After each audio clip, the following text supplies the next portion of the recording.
Hey guys, it's Matt with Tips for Truckers over here. And today this video is about the number one thing that you need to look for in a trucking company. Number one good and the number one bad thing to look out for when you're choosing a trucking company that you want in a company that you work for. So let's just get right to it. The number one thing that makes this job difficult is when you got a company that wants to babysit you. And by that I mean micromanage, tell you how to do this and that. And I understand it's their truck and everything, but you're the one out here, so you know what's going on. Most of the time better than they do. Now the problem why this is so common nowadays is because there's so many drivers out there that need to be babysat. Lord knows I needed to when I first started. But after a while, once you start getting the hang of it and really knowing what you're doing, or getting an idea of what you're doing rather, ain't too much of us out here that really know what we're doing. That takes a long time. But anyway, the biggest thing is you want autonomy. You want responsibility after you have an idea what you want to do. You want to have a lot of say-so in what you're doing. And by that I mean not, oh, you could turn down a load or whatever load you want. You could take whatever route you want to take. You know, you should take the routes that they suggest for the most part. But there should be some flexibility too. I mean, none of this is really absolute. It's like a give and take here.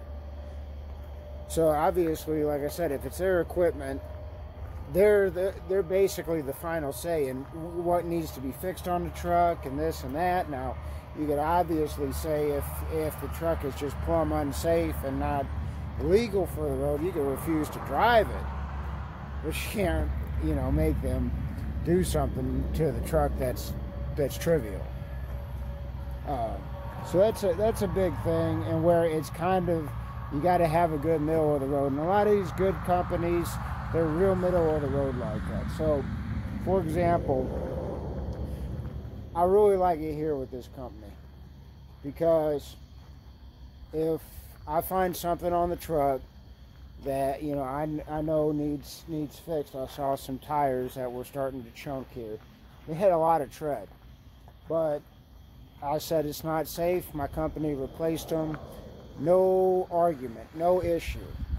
And that's what I really like in a trucking company, and that's really what you should look out for. Different little things like that. And here's a big thing that's real common with a lot of big companies that hire a lot of new drivers.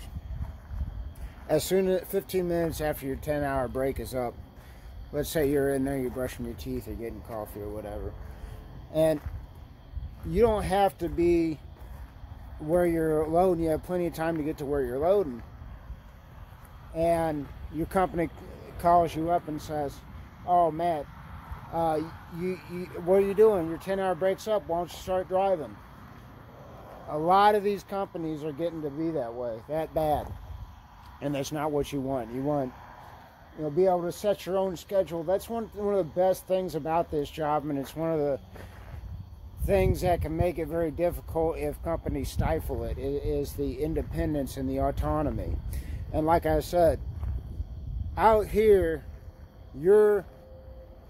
everything basically comes down to you. And what I mean by that is, if you're in trouble, if you're stuck, if you get your truck stuck, it's your problem.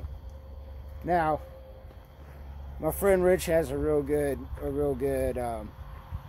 saying about this, and he goes, if anything that happens out here on the road, it's rarely the driver's fault, but it's always their problem. And that's very true. And that's the main thing why you need your autonomy here and everything out here. And just little things like that. Like I said, the thing that you don't want in a company and the thing that you do want in a company is basically one and the same.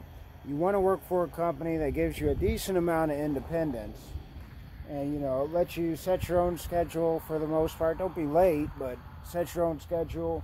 Call your customers. I got to call my own customers here.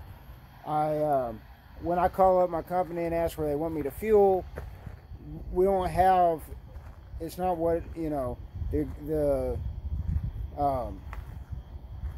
computer just spits out certain things and that's only where I could fuel. I call them and they talk to me, and that's another great thing about working here at Dawes is you got to do a check call every day, and we don't have any Qualcomms. We just call up and talk to our dispatchers, and I really like that. It's a great family atmosphere, and that's really what you want. And the biggest thing here that will get you that is if you're working for like a medium-sized company, around 150 to 200 trucks or so. It is a real good size, and that's where you can get your independence, and it's also big enough to where, you know, if something crazy happens, it's not going to turn into a big deal. Oh, we don't have enough money to fix your truck this week, so you'll just be set. That happens with a lot of small companies.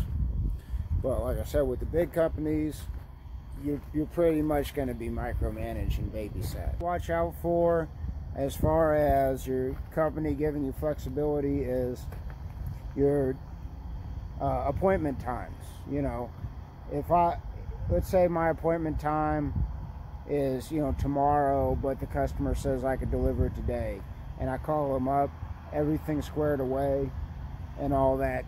Here, we rarely have any set appointment times. We just got to call the customer and be in contact with them. Now, a lot of drivers, lazy or new drivers, don't do this. I didn't do that when I first started driving until I was taught to.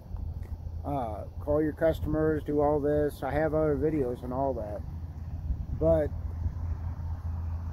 it really helps in scheduling your own schedule, and you can really run a lot more efficiently and a lot more comfortably.